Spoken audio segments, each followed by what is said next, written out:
So that's why it's like crazy for me. I'm like, how is it that I can go to a restaurant here in Boston or, Middle America, Pennsylvania, and I have an American, Anglo-Saxon, non-Hispanic, non-Cuban waitress coming up to me and trying to educate me on what the reality of Cuba is and tell me, oh, no, but, Cuba has like amazing, like free healthcare and like, like equality and like, they're just super like open. And they're like, Fidel ended slavery. Like, didn't you know that Fidel ended slavery? I'm like, what are you going through? Yeah. Like, in what? So you think that black slaves existed in Cuba until 1959, even though we had a president, right, Batista, who was literally a man of color. Yeah. So what world are we living in right now? Like, you guys have a excessively distorted reality, but they tell you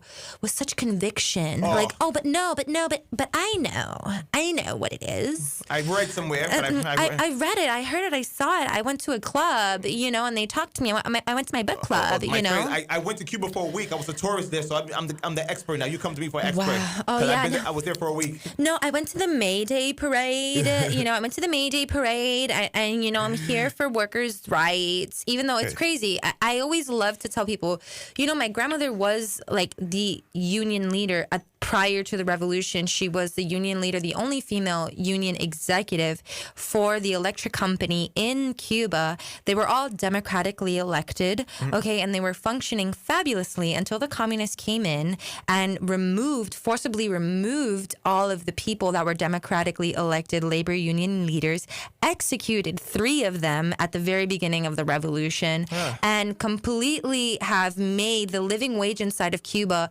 non-existent. Right? There are no labor rights in Cuba at this time, right? But then they bring these labor union leaders from the United States to come and have conferences in Cuba.